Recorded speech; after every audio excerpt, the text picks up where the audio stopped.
The Smile and Nod Survival Guide. How seniors avoid being dismissed in conversations. It usually starts with a glance, a quick look away when you speak, a polite nod that doesn't match the words you're saying, a half smile that says, "That's nice, now let's move on." You're in the middle of a story, maybe something meaningful, something real, and suddenly, you realize they've already checked out. Their eyes drift, their fingers twitch toward a phone. And your voice, it's still speaking, but it's no longer landing. That's the moment many seniors recognize all too well. You're not being yelled at or insulted, you're just dismissed. Gently, politely, almost invisibly. And that can hurt even more. It's not always obvious, in fact, it's often coated in sweetness. "Oh, you're so cute. You're sharp for your age. You're still doing that?" It's not said with cruelty, but it lands like a brush off.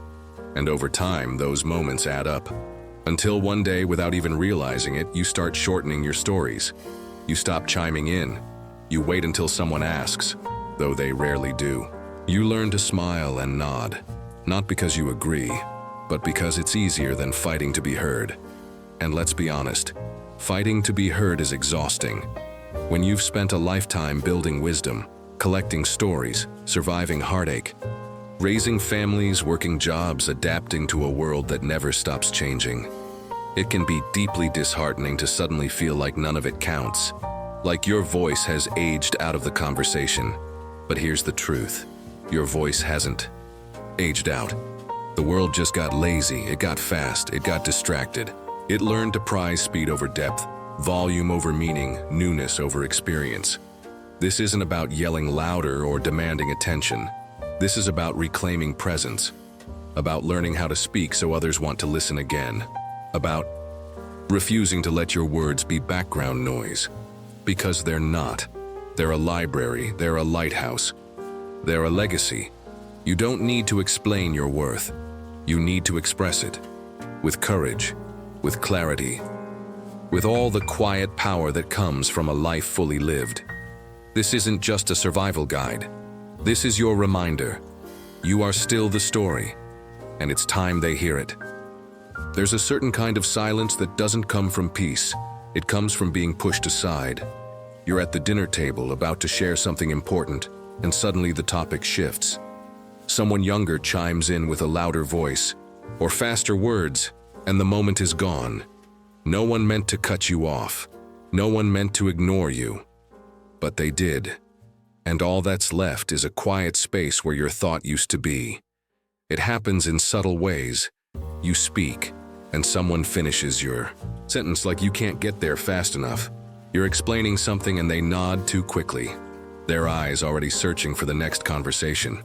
Or worse, you get the soft, slow, patronizing tone, like the one reserved for toddlers or people who don't quite get it anymore. It's not just strangers. Sometimes it's your own kids, your grandkids, a young cashier at the store, a nurse, a waiter, a bank teller, a colleague, a doctor. They don't see you the way they used to. And the worst part is, they may not even know they're doing it. Because this isn't loud disrespect, it's quiet, almost invisible. It hides behind politeness, it pretends to be kindness. It wears a smile while cutting you out of the conversation. This kind of dismissal doesn't come with shouting or conflict. It comes with being slowly erased from the dialogue. And what do most people do? They take it, they nod, they smile, they go along with it, because causing a scene feels worse than being ignored. But let's stop for a second and name what's really happening here.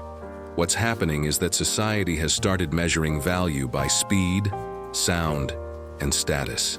And older voices, slower, more thoughtful, more lived in, get quietly shelved.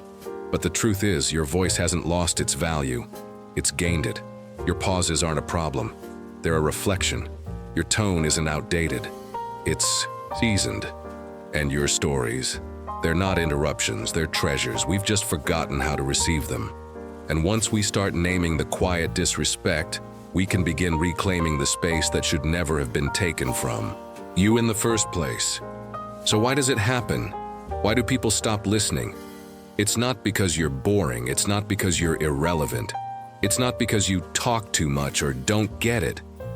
Most of the time it's because people have learned to filter the world through speed, novelty, and assumption.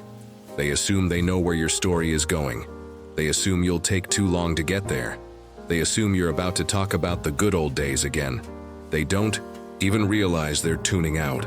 But they are, and it hurts. But here's the good news. Just like people learn to tune you out, they can also learn to tune back in, and you have more power in that than you think. It starts with presence. When you speak, own the space you're in. Don't shrink your words, don't glance down or away, make eye contact. Use your voice like it matters, because it does. People respond to confidence, not volume. Then there's the secret weapon of any good conversation: curiosity. Ask questions, not just to be polite, but to spark connection. Ask about their day, their opinion, their experience. People who feel heard are more likely to listen. And when they see you're not just waiting for your turn to speak, but really engaging, they'll pay attention. Another tool? Storytelling. You've lived more life than most people you'll talk to. That's an advantage. But instead of starting with, "When I was your age," try starting with emotion. You know, I remember a moment when I felt exactly like that. Draw them in. Don't make it a history lesson. Make it a human one. And let's not forget tone. Tone carries power. If you sound defensive, they'll brace themselves. If you sound dismissive, they'll shut down. But if you sound grounded, firm, kind, real, they'll lean in. You don't have to be sugar-sweet or sharp-edged. You can be direct and warm at the same time. Finally, remember, it's okay to pause. Silence isn't the enemy. Sometimes a well-timed pause is what brings people back in. It signals that what you're about to say matters. You don't have to force people to listen. You just have to remind them how. And you do that not by shouting, but by showing up fully, unapologetically, and with the kind of presence that age has earned you. This isn't about changing yourself. It's about reclaiming the space that was always yours. And when you do it with intention, not aggression, you'd be surprised how many people suddenly want to listen again. There's a phrase that slips into too many sentences, quietly, gently, but powerfully undermining everything that follows. "I might be wrong, but..." "Sorry, I just wanted to say..."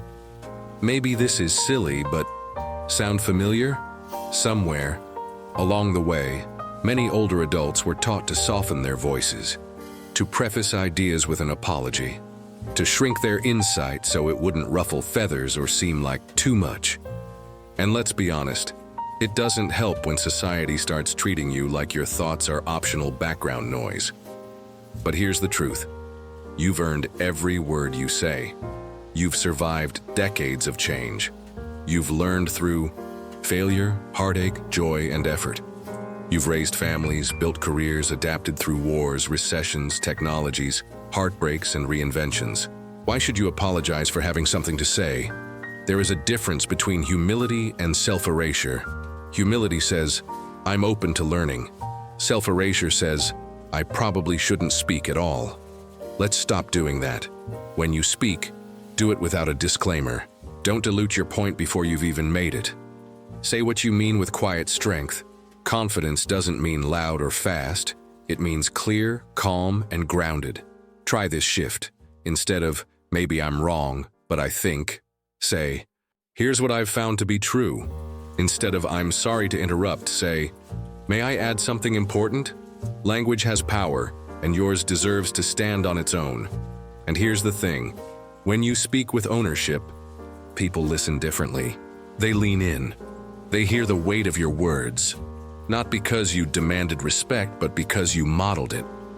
The younger generation is often hungry for wisdom, but they don't always know how to ask for it. When you show up with clarity, not apology, you remind them, this is what steady looks like. You don't need permission to speak. You don't need to earn your place at the table. You've already earned it by living a life worth listening to. So speak, fully, clearly, proudly. The world doesn't need less of your voice, it needs more of it. There's a specific sting that comes when someone cuts you off mid-sentence, starts talking over you, or worse, explains something to you that you already understand. It's the kind of moment that doesn't seem big on the outside, but inside, it leaves a mark. You're telling a story and someone jumps in to finish it. For you, you're offering a suggestion and someone waves it off and restates it like it was their idea. You ask a question and suddenly you're being talked to. Like you've never handled a bill, fixed a car, or survived a decade without Google. These moments are more than frustrating.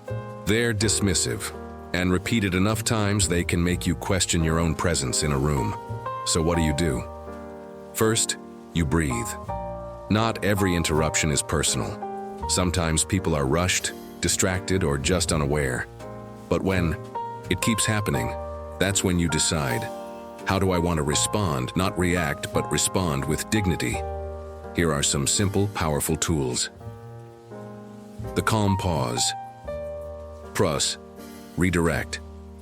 If someone interrupts, stop speaking, but don't step away from the conversation.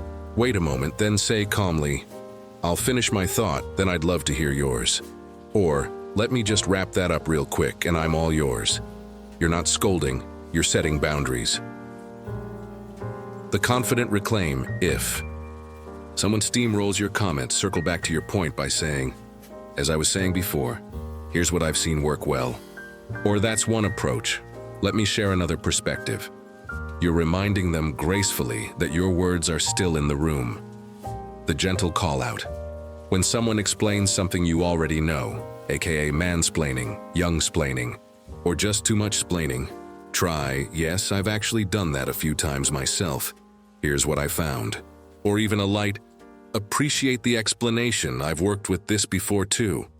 You're not being confrontational. You're simply resetting the tone. And if you're being outright ignored, that's the hardest. In those moments, you choose yourself. You choose to keep speaking, not for their approval, but for your own presence. Or if the space truly doesn't respect you, you walk away without shrinking, because being heard starts with believing you deserve to be. Your voice doesn't need permission. It needs space. And when others won't give it to you, sometimes, the most powerful thing you can do is take it, with calm, with grace, and with that unmistakable look in your eye that says, I'm still here, and I still matter. Somewhere along the line, society quietly handed older adults a script, and it read something like this. Stay quiet, don't take up space. Let the younger ones lead now. Your time has passed. It didn't come in a loud announcement. It came in television shows where older characters are punchlines, in job listings that subtly scream young and energetic, in the way conversations turn away when you speak, as if your voice is a slow echo from a fading past. And if you hear that message enough, if you absorb it long enough, it starts to take root. Maybe you start second-guessing your relevance. You hold back your opinion in a room full of younger people. You decide not to apply, not to share, not to join, because the lie whispers that you're outdated. But let's set the record straight. You are not outdated. You are not used up. You are not irrelevant. You are seasoned. You are refined. You are wise in ways that textbooks can't teach and youth can't fake. Your perspective is a map drawn from decades of lived experience. Outdated is a term for machines. You are not a machine. The problem isn't age, it's perception. And if the world wants to write you off as too old to matter, it's time to hand them a new narrative, written by you. Start by introducing yourself differently, not with apologies, not with shrinking, but with substance. Instead of, I'm retired, so I'm just helping out, say, I spent 40 years solving problems, and I still love doing it. Instead of, I'm probably too old for this group, say, I bring a different angle, and I think it's needed here. Tell your stories, not to relive the past, but to share the wisdom that only time reveals. Highlight not just what you've seen, but how it shaped who you've become. Reframe, Tao. Age is a strength, not a setback. Talk about the things you've navigated. Raising families, living through cultural shifts, watching the world digitize and globalize and change at lightning speed, and how you've adapted, grown, and endured. When you stop speaking like your voice is a fading echo, people start hearing it like a steady drumbeat. You are not less because you're older. You are more. You carry decades in your bones, stories in your silence, and strength in every pause. So rewrite the narrative. Don't wait for the world to redefine what aging means. Define it yourself. Speak from the ground you've walked, and let the weight of your words remind everyone. You are not here to fade, you are here to be felt. Let's be honest. Some conversations leave you feeling empty, like you've poured energy into a space that gave nothing back. You tried to connect, but they weren't really listening. You tried to share, but it fell flat. And afterward, you're not just tired, you're disheartened. But here's the truth no one tells you enough. Not every conversation is worth your time. Not every room deserves your presence. And you don't have to keep knocking on closed doors when you can build your own. The most life-giving conversations? They don't come from being loud. They come from being seen, from sitting across from someone who's not checking their phone every 2 minutes, from hearing, "Tell me more," instead of, "Yeah, I know already," from laughter that doesn't feel forced and silence that doesn't feel awkward. These are the conversations that feed you, and sometimes you have to go out and find them. Maybe it's a book club at the library where people your age gather and speak with real depth. Maybe it's a younger neighbor who loves asking you questions about your past. Maybe it's volunteering, where you suddenly find yourself laughing with someone over lunch prep or school supply drives. Or maybe it's something you start. You host a coffee morning once a week. You create a Facebook group or email chain for older adults who want to share ideas. You mentor a young adult who's hungry for real-life perspective. You write a blog. You record your stories for your grandkids. You speak at your church. You lead a workshop. Whatever form it takes, you stop waiting to be invited. You extend the invitation yourself. Because when you start cultivating spaces where respect is the default and not the exception, something amazing happens. You come alive. You stop bracing for dismissal and start expecting connection. And here's the bonus.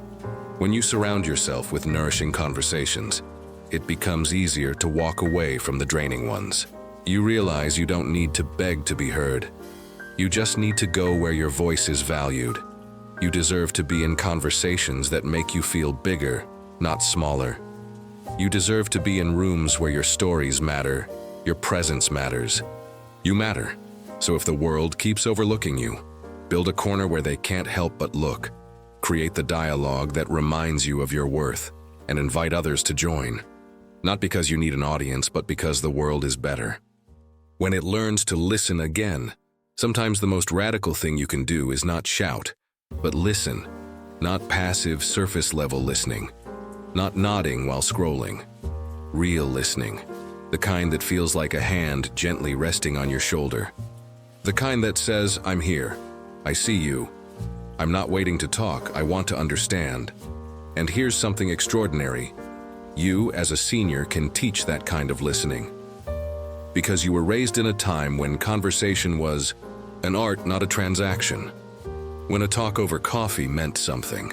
When silence wasn't awkward, it was space for meaning to breathe. You've seen the world forget how to pay attention.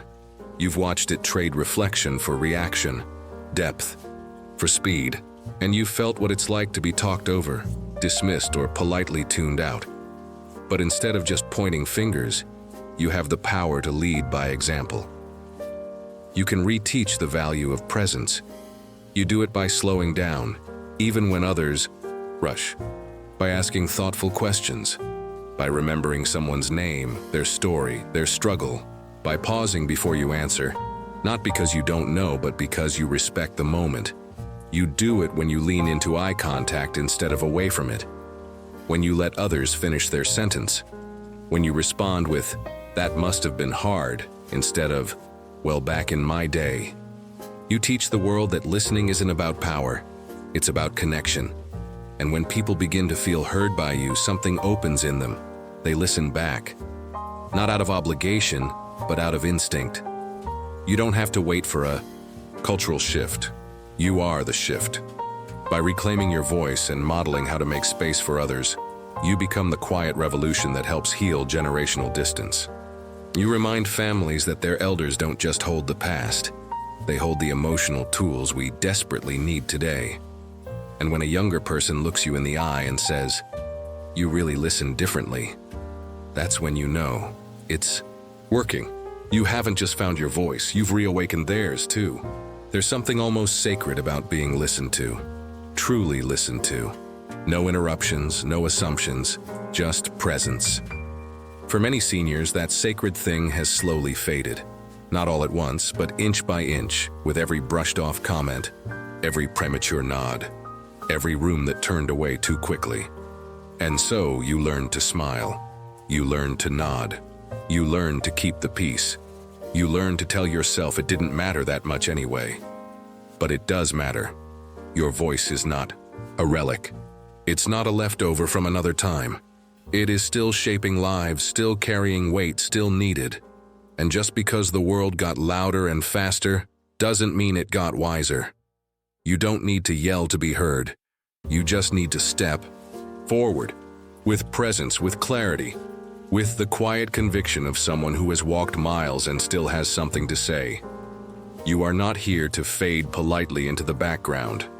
You are here to take up space, to sit at the table, to offer wisdom not as a relic but as a living gift. You are not too old to matter.